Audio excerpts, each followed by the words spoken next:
Então, que a graça e a paz do nosso Senhor e Salvador Jesus Cristo seja sobre vocês e sobre aqueles que estão em casa nos assistindo. Pode diminuir um pouco o retorno, Raimundinho? Aleluia. Se você que está nos assistindo ainda não é inscrito nesse canal, quero pedir a você que se inscreva nesse canal e que compartilhe esse conteúdo com mais pessoas. Amém? Bom, irmãos, em Campina Grande eles estão numa série falando sobre os últimos dias, os últimos tempos. E também o nosso amado irmão Rick Renner, ele fez uma série de mensagens para a Escola de Ministros, falando sobre os últimos dias, o guia de sobrevivência dos últimos dias. E eu vou seguir na mesma linha. Nós vamos falar hoje sobre a consumação dos séculos. Então esse é um assunto bem interessante. Estaremos definindo o que é a consumação dos séculos e depois iremos lá no texto onde mostra a consumação acontecendo. Glória a Deus. Estarei utilizando aqui os slides para facilitar o aprendizado e também para a gente poder estar ganhando tempo, não tendo que abrir tantos versículos. Então peço a você que fique conectado comigo, olhe bem para mim, você vai ganhar mais, viu? Glória a Deus. Se você já compartilhou o conteúdo aí com seus amigos, com seus irmãos, fique conectado comigo, você não pode se desligar. O assunto é um assunto abençoado, vai te abençoar demais. Eu tenho um bezerro de ouro, não é nem uma vaca sagrada hoje para quebrar, não é? É um bezerro de ouro, viu, irmãos?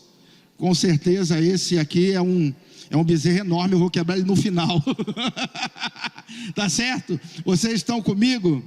Glória a Deus. Eu me empolgo demais em falar em escatologia, é o assunto que Deus ele me chamou para defender. Então, para mim é uma zona de conforto, né?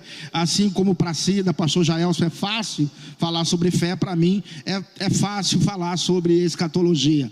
Confio no Senhor que Ele há de me dar a graça suficiente para te alcançar. É um assunto complexo para muita gente, porque nem todos têm uma base bíblica boa para receber esse ensinamento. Por isso eu vou tentar construir aqui devagar. E se eu não terminar também, eu não vou correr, porque eu sei que você precisa receber no seu nível. Tá bom, gente? Glória a Deus. Pronto. O pessoal que está fazendo o rema está aqui. Cadê a galera do rema? Pronto. Vocês já tem muito depósito aí dentro de vocês. Então foi recente, eu creio que nesse tema vocês vão estar nadando de braçada. Então a expressão consumação dos séculos. Quantos já ouviram falar nessa expressão? Essa expressão é uma expressão repetida no Evangelho de Mateus em 5 lugares. Apenas Mateus fala, está chiando, tem um chiadinho aí, tem um rato aqui. Vou dar esse rato embora aí. Pronto, a expressão consumação dos séculos, então, ela é uma expressão só apresentada no Evangelho de Mateus. Só aonde? Nenhum outro evangelista fala nesse termo, consumação dos séculos. E você vai entender por quê daqui a pouco. Mas ela é apresentada em Mateus capítulo 13, em 2 lugares. Na parábola, não é, do joio do campo, parábola do joio do campo, 2 vezes na explicação, a palavra consumação dos séculos aparece ali. Também na parábola da rede, ela aparece em Mateus capítulo 13.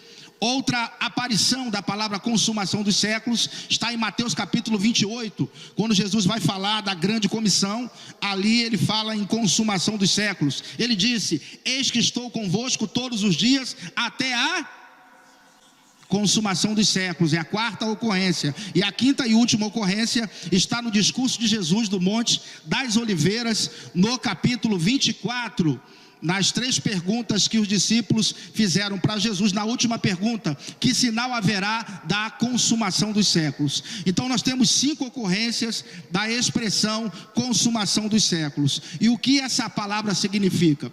Nós vamos ver isso no decorrer do estudo. Tudo bem por aqui? Pode passar o primeiro slide. Então vamos direto para a parábola do joio e do campo. Diz assim: outra parábola lhe propôs, dizendo: o reino dos céus é semelhante a um homem que semeou boa semente no seu campo. Está dando para você enxergar? Mas enquanto os homens dormiam, veio o inimigo dele e semeou o joio no meio do trigo e retirou-se. E quando a erva cresceu e produziu fruto, apareceu também o joio. Então, vindo os servos do dono da casa, lhe disseram: Senhor, não semeaste boa semente no teu campo? De onde vem, pois, o joio? Ele, porém, lhes respondeu: o inimigo fez isso. Mas os servos lhe perguntaram: não, replicou ele, para que, ao separar o joio, não arranqueis também com ele o trigo? Não, peraí, deixa eu voltar aqui. Ele, porém, lhes respondeu: o inimigo fez isso. Mas os servos lhe perguntaram: queres que vamos e arranquemos o joio? Não, replicou ele, para que, ao separar o joio, não arranqueis também com ele o trigo.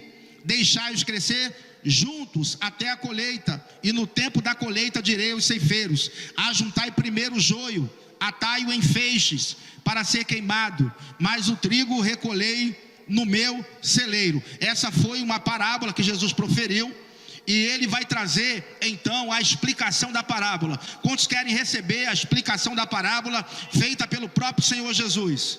Ele vai designar o que é o que, tá certo? Então, se Jesus falar algo, não tem discussão. Você entende isso? Eu sei que o que a Bíblia diz, tudo que a Bíblia diz, não tem discussão. Você crê assim? Pronto, e o que Jesus falou, não tem nem o que discutir. Então vamos para lá, para a explicação. Então, despedindo as multidões, foi Jesus para casa, e chegando-se a ele, os seus discípulos disseram: explica-nos a parábola do joio do... O nome da parábola não é do joio do trigo não, a parábola é do joio do campo mesmo, viu? Tá vendo? Ele respondeu: o que semeia a boa semente é o filho do homem. O campo é o quê? O mundo. Então, o campo não é a igreja, tá certo? O campo é o quê, irmãos? Então, essa história de que o joio está crescendo no meio da igreja, está errada essa interpretação. Isso é a alegorização do texto. Quem quer discutir com Jesus aí? Jesus está dizendo que o campo é o mundo e não a igreja. Tá certo? Isso tem que ficar bem claro, viu? Isso é espiritualizar o texto. Vamos literalizar o texto, dizer o que o texto está querendo dizer? Eu acho que com Jesus não tem discussão. Ele diz: o campo é o mundo. Até porque em João 4,35 ele diz que os campos estão brancos, se referindo ao mundo, concordando aqui que o campo de fato é o que? Não é a igreja. O joio está crescendo dentro da igreja. Está errada essa interpretação. Vamos continuar aqui. E ele respondeu: o que semeia a boa semente é o filho do homem, o campo é o mundo. A boa semente são o quê? Os filhos do reino, e os joios são os filhos do maligno. O inimigo que o semeou é quem? O diabo. A ceifa é o quê? É a primeira vez que a palavra aparece. A ceifa é a consumação dos séculos. E os ceifeiros são quem? Os anjos. Pois assim como o joio é colhido e lançado ao fogo, assim será também a consumação do século. Mandará o Filho do Homem os seus anjos, que ajuntarão do seu reino todos os escândalos e os que praticam a iniquidade, e os lançarão na fornalha acesa. Ali haverá choro e o quê? Quero que os irmãos guardem essa expressão. Nós vamos usar ela muito no final. Vai ter o quê? Choro e ranger de dentes. Depois ele diz: então os justos resplandecerão como o sol no reino de seu Pai. Quem tem ouvidos para ouvir, ouça. Então pode passar o próximo. Vamos rever cada elemento da parábola agora. Pode passar a primeira. O filho do homem semeia a boa. Quem é o filho do homem? O próprio Senhor Jesus. Pode passar o próximo. O campo é o quê? Não é a igreja, é o mundo. Terceiro, a boa semente são quem? Os filhos do reino. Depois, os joios são os filhos do maligno. Depois, o inimigo é quem? O diabo, o satangoste. A ceifa é o que? A consumação dos séculos. Então ele diz que a ceifa é a consumação dos séculos. Pode passar o próximo. Depois ele diz que os ceifeiros são quem? Os anjos. Então a ceifa é a consumação dos séculos, e aqueles que vão fazer a ceifa são os anjos. Pode passar o próximo, por gentileza. Então nós vemos que essa última parte, não é, da explicação da parábola, ela remete a julgamento. Concorda comigo? Remete a julgamento. Vamos ler de novo com esse viés. Pois assim como o joio é colhido e lançado ao fogo, assim será também consumação dos séculos, mandará o Filho do Homem os seus, que ajuntarão do seu reino todos os escândalos e os que praticam a iniquidade, e os lançarão na fornalha acesa.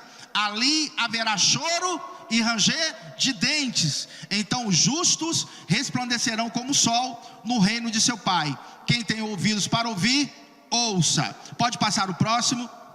Então os anjos serão aqueles que irão fazer a separação. Não é isso mesmo? O joio do trigo, não é isso que ele vai fazer? Os anjos. Pode passar o próximo. Depois, os ímpios serão lançados na fornalha acesa. Ali haverá choro e ranger de dentes. Depois, os justos resplandecem como o sol no reino de seu Pai. Passa o próximo, por favor. Então, a parábola da rede, que a parábola está no mesmo capítulo, vai trazer esse mesmo significado. É uma outra parábola, onde Jesus vai trazer esse mesmo entendimento, basicamente os mesmos elementos. Vamos ler a parábola da rede?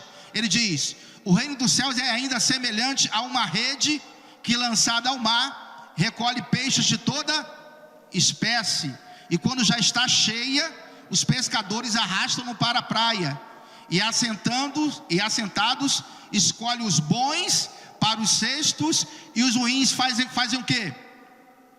Deitam fora.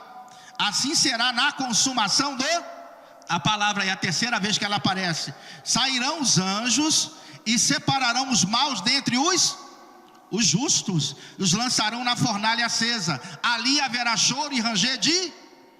Nós precisamos pregar sobre esses assuntos aqui, para que a igreja entenda o seu papel na terra. Nós temos o papel, irmãos, de evangelizar e ganhar as pessoas para Jesus, para que elas não fiquem para a tribulação e durante esse período aí não passem por isso. Entende? Nós temos o papel, queridos, de evangelizar. Não é uma mensagem de terror, mas é uma mensagem também de responsabilidade. É responsabilidade da igreja pregar a boa semente, para que as pessoas tenham condições de acreditar e serem salvas. Você quer comigo nisso? Então a igreja tem um papel fundamental nisso tudo. Ele está dizendo que da mesma forma, é como se os pescadores trouxessem a rede para a praia, se sentassem e começassem a separar os peixes bons dos peixes ruins. Aí ele fala: assim será na consumação dos séculos. Os anjos vão sair. Quem vai sair para colher? Quem? Os anjos vão separar os bons dentre os maus. Os maus serão então lançados na fornalha acesa. Ali haverá choro e ranger de dentes. Pode passar o próximo. Os anjos serão aqueles que irão fazer a separação, e os ímpios serão lançados na fornalha acesa. Ali haverá choro e ranger de dentes. Então, a consumação dos séculos é um acontecimento agendado ou não é? A consumação dos séculos é um acontecimento que já está agendado? Já está agendado na agenda de Deus, e a consumação ela precisa acontecer. Vemos então que a consumação dos séculos é a ceifa, onde os anjos estarão o quê? Recolhendo no reino aqueles que fazem parte, do reino de Deus, aqueles que receberam a boa semente, que é a palavra de Deus. E aqueles que não receberam são aqueles que serão então lançados na fornalha acesa. Até aqui tudo bem? Pode passar o próximo, por favor, por gentileza.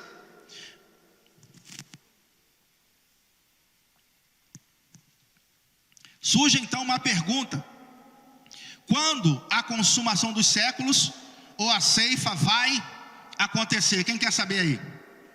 Então, quando que vai ocorrer a ceifa ou a consumação dos séculos que Jesus falou? Pode passar o próximo, por favor. Vamos ver. Vamos ver a definição da palavra séculos ou era. Vamos definir. A palavra para séculos ou era é a palavra aion. E aion significa o sistema deste mundo que é mau e que é governado por... Quantos já viram Paulo falando: não vos conformeis com este século, mas transformai-vos pela renovação da vossa mente, para que experimenteis qual seja a boa, agradável e perfeita vontade de Deus. Quantos já leram em 2 Coríntios 4:4, quando lá diz que o Deus desse século cegou o entendimento dos incrédulos, para que não lhes resplandeça a luz do evangelho da glória de Deus, o qual é a imagem de Cristo. Quantos já leram que o Deus desse século é Satanás? Então, a palavra século ou era fala desse século presente, ou dessa era presente, que é governada por Satanás. Amém? E agora eu quero te mostrar como era a crença judaica nas eras. Pode passar o próximo. O judeu acreditava na era presente. Ele dizia que essa era presente é má, é cheia de maldade, adultério, prostituição, roubo, morte. O judeu acreditava que essa era, ela iria terminar, ela teria um fim. E para esse fim acontecer, só se fosse uma intervenção divina. Só Deus mesmo colocando a mão dele na história e mudando o curso do mundo, para que viesse uma outra era, a nova era. Pode passar o próximo. A era vindoura, que é uma era de justiça, paz, prosperidade, sob o governo do Messias, onde não haveria mais morte. Então o judeu, na cabeça dele, ele acreditava em duas eras. Ele cria dessa forma, porque eles liam nos profetas isso. Em muitos profetas eles falaram sobre as duas eras. A era presente, que é ruim, e a chegada de uma nova era de paz e de prosperidade. O Messias traria essa nova era, sendo que é o seguinte: entre uma era e outra, haveria um tempo que seria o pior momento da humanidade. Fome, peste, terremoto, cataclismas, tsunami, iriam atingir o seu clímax nesse tempo. Nós já conhecemos esse tempo, entre uma era e outra, esse intervalo, e chamamos de quê? Tribulação. E nós já sabemos que vai durar quanto tempo? 7 anos. Pode passar o próximo. Então nós temos essa informação aqui. Nós sabemos que existe a era presente, essa era que nós estamos participando, mas temos a crença que virá uma nova era também. Uma nova era de paz, prosperidade, sob o governo do Messias. Agora, entre uma era e outra, tem esse intervalo aqui, que nós chamamos de tribulação, que é a transição das eras. Entende? É a transição das eras. Entre uma era e outra, tem esse intervalo de tempo aqui. Pode passar o próximo, por favor. Então, vamos ver alguns escritores do Novo Testamento falando em duas eras, só para confirmar. Vamos lá. Efésios 1:21. Paulo disse: acima de todo principado e o quê? Potestade, poder e domínio, e de todo nome que se possa referir, não só no presente século ou na presente era, mas também na era vindoura. Amém? Então veja que ele cria em duas eras, sim ou não? Ele cria em duas eras. Jesus também cria em duas eras. Eu quero te mostrar isso. Passa o próximo.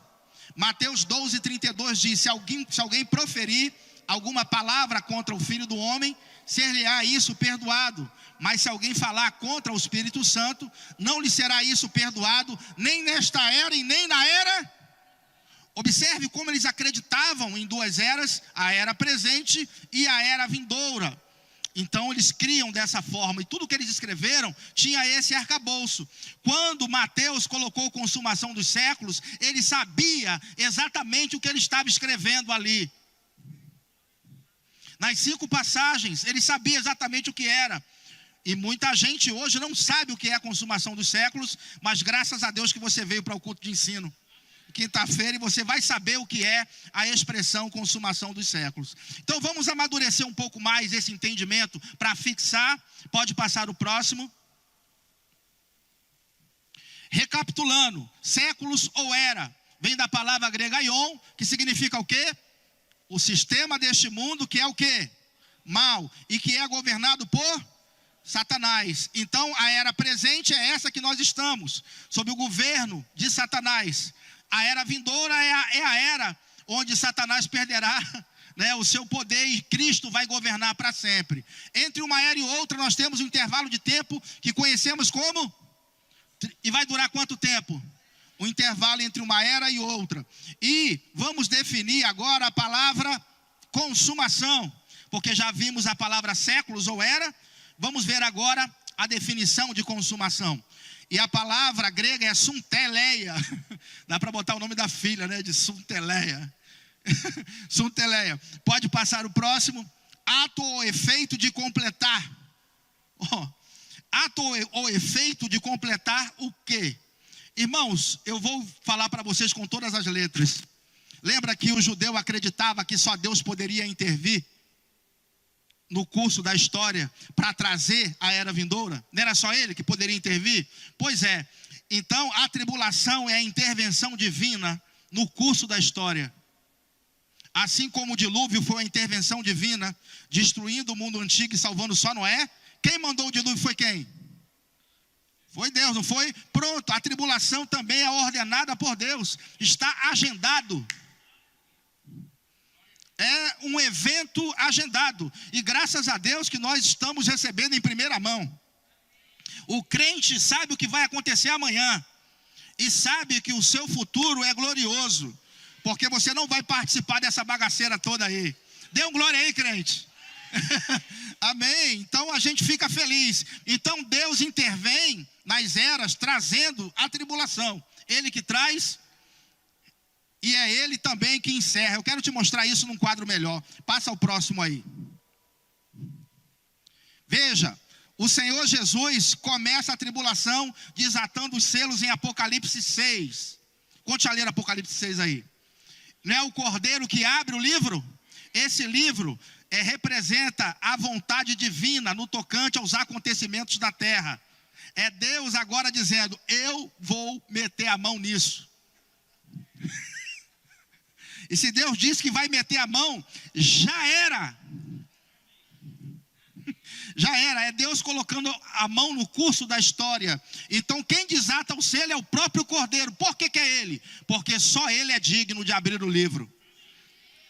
Ele é vencedor, irmãos. Ele é digno de abrir. O representante nosso, não é que Cristo se fez homem, é o representante nosso abrindo os selos. Veja, pode passar o próximo. É ele quem desata o selo e começa a tribulação.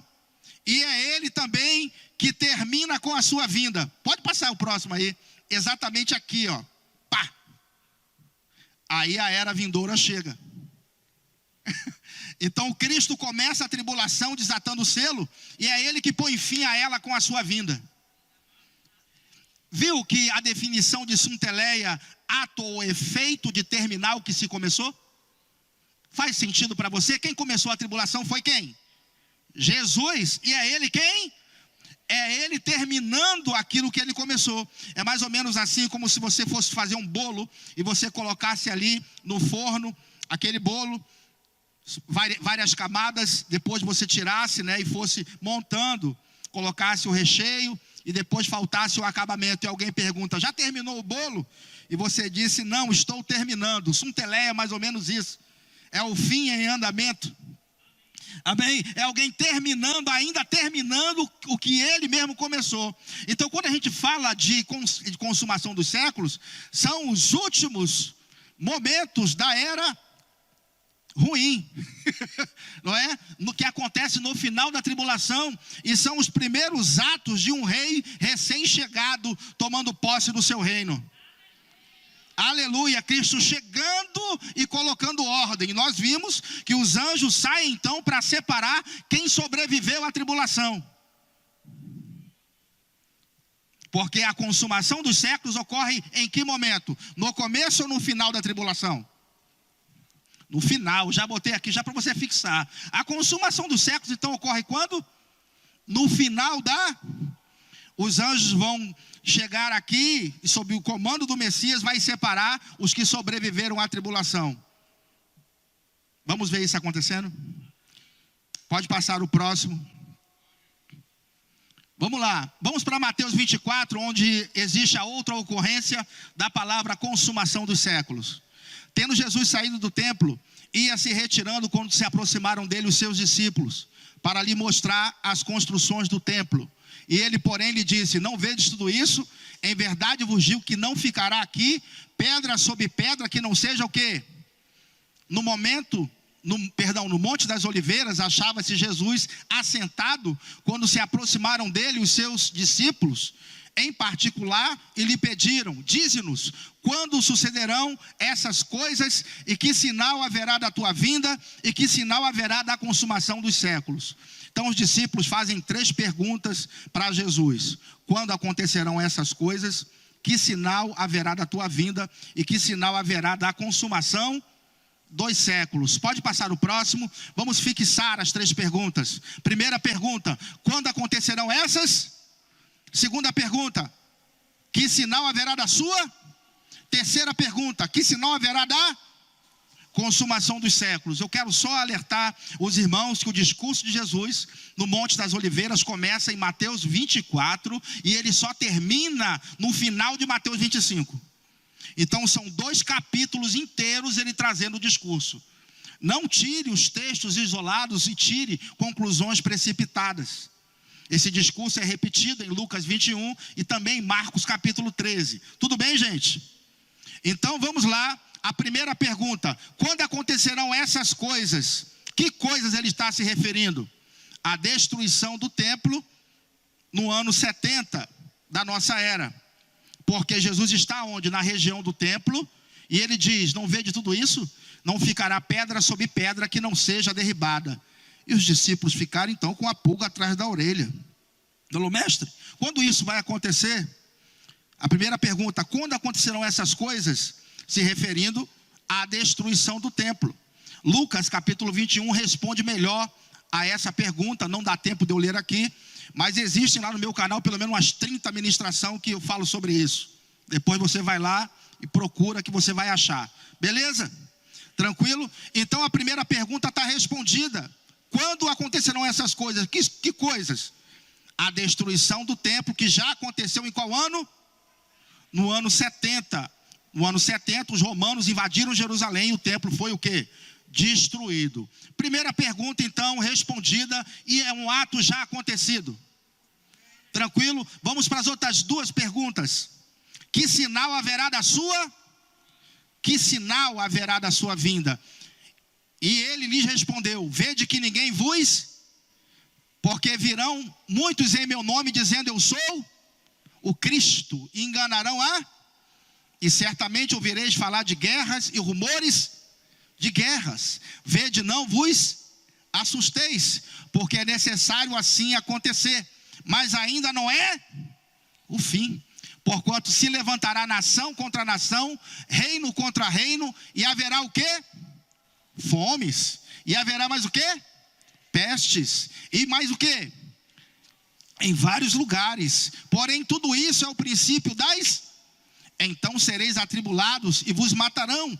Sereis odiados de todas as nações por causa do meu. Nesse tempo muitos hão de se escandalizar e vão trair e odiar uns. Jesus chama essa sessão de sinais de quê? Pode passar o próximo.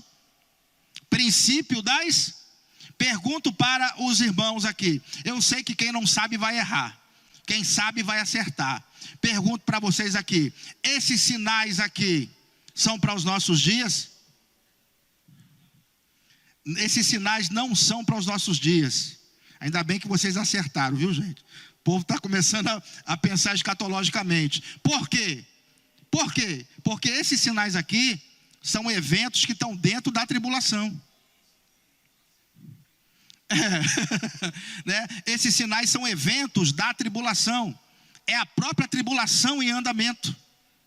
Quer que eu prove? Vamos lá. Eu vou provar para você que esses sinais estão dentro da tribulação. Apocalipse 6 é paralelo com Mateus 24, do 4 ao 8. A gente vai ver os mesmos sinais ali que Jesus falou. Começando no capítulo 6 de Apocalipse, a cada selo aberto. E nós sabemos que a abertura dos selos em Apocalipse já é a tribulação. E a tribulação no livro do Apocalipse, ela vai do 6 ao 18. Então, capítulo 6 de Apocalipse já é a tribulação. Se eu mostrar para você cada sinal daquele que a gente leu, praticamente na mesma ordem, acontecendo no capítulo 6, eu consigo provar para você que os eventos de Mateus 24 estão dentro da tribulação. Sim ou não? Então, vamos lá, vamos ver aqui. Pode passar o primeiro.